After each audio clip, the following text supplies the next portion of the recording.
ვფიქრობ, ერთი თვე საკმაოდ ნორმალური ვადა იყო იმისათვის, რომ დაკომპლექტებული იყო მისია, ამას დღეები ჭირდება რეალურად. Სწორი, ასე შეფასა ფაქტმეტრმა ირაკლი კობახიძის ეს განცხადება. ხელისუფლების პროპაგანდა EUTHO-ს საარჩევნო მისიასთან დაკავშირებით ორ ძირითად მიმართულებას ეყრდნობა. პირველი, ჩვენ დროზე გავაგზავნეთ და ეს უარი უბრალოდ მოიმიზეზეს და მეორე, უფრო ადრე როგორ გავაგზავნიდით, არჩევნებზე პარტიების რეგისტრაციას ველოდებოდით და ეს მაგალითად ნინო წილოსანმა გააჩნია. სინამდვილეში სურათი არის ასეთი. პირველ რიგში პარტიების რეგისტრაციაზე ვიტყვი. აღსანიშნავია, რომ ჯერ კიდევ მარტში მუნიციპალურ არჩევნებში მონაწილეობა გირჩმა, ხოლო ივლისის დასაწყისში კიდევ ორმა ოპოზიციურმა პარტიამ ძლიერი საქართველო ლელო და გახარია საქართველოსთვის და ადასტურეს და უკვე ცხადი იყო, რომ არჩევნებში მარტო ქართული ოცნება არ იქნებოდა. ხოლო 8 აგვისტოს არჩევნებზე უკვე 17 პარტია იყო რეგისტრირებული, ხოლო სადამკვირვებლო მისიის მოწვევის წერილი 6 სექტემბრამდე არ გაიგზავნა. რაც შეეხება იმას, რამდენად დროზე გაიგზავნა წერილი პარტიების რეგისტრაციას, რომ თავი დავანებოთ. EUTHO ოდირის არჩევნების დაკვირვების სახელმძღვანელოს თანახმად, სტანდარტული სადამკვირვებლო მისია მუშაობას იწყებს არჩევნებამდე 6-8 კვირით ადრე. რათა საარჩევნო პროცესის ყველა ეტაპს სრულფასოვნად დააკვირდეს. ეს არის დაახლოებით 42-56 დღე.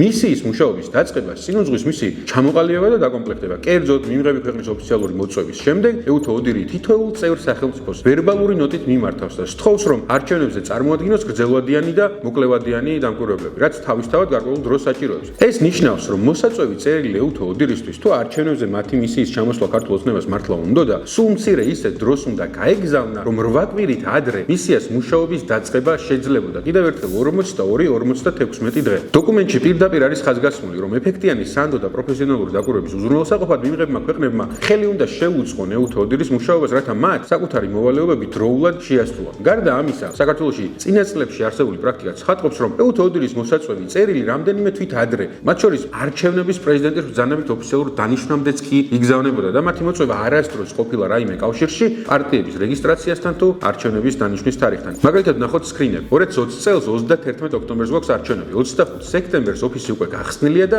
30 სექტემბერს დამკვირვებლები უკვე აქ არიან. 2021 წელს თვითმმართველობის არჩევნები გვაქვს 2 ოქტომბერს ჩანიშნული ოფისი 26 აგვისტოს იხსნება და 2 სექტემბერს, ანუ არჩევნებამდე 30 დღით დამკვირვებლები უკვე საქართველოში არიან. აქ მოწვევის წერილი EUTHO ოდირის სახელმწიფოსგან ჯერ კიდევ აპრილში გაეგზავნა. მომდევნო არჩევნებზე, რომელიც არის 2024 წლის საპარლამენტო არჩევნები, 26 ოქტომბერს გვაქვს არჩევნები ჩანიშნული და მისიის მოწვევის წერილი გაგზავნილია 12 თებერვალს. ოფისი იხსნება 10 სექტემბერს და 17 სექტემბერს, ანუ არჩევნებამდე თითქმის 40 დღით ადრე დამკვირვებლები უკვე ადგილზე არიან. წლევანდელ არჩევნებზე კი მისიამ სახელმწიფოსგან წერილი მიიღო 6 სექტემბერს, მაშინ როდესაც არჩევნებამდე 30 დღეზე ნაკლები რჩებოდა. სწორედ ამიტომ სახელმწიფომ EUTHO ოდირისგან მიიღო პასუხად, რომ გვიან ეტაპზე ორგანიზაციის მოწვევა სანდო და შინაარსის დაკვირვებისთვის არასაკმარის დროს ტოვებსო. ორგანიზაციის დირექტორის მარია ტელალიანის განცხადებით, არჩევნებზე გამჭვირვალე და სანდო დაკვირვება მოითხოვს საფუძვლიან მომზადებას და საარჩევნო პროცესის ძირითად ეტაპებზე წვდომის შესაძლებლობას. ჩვენი ყოვლისმომცველი მეთოდოლოგიის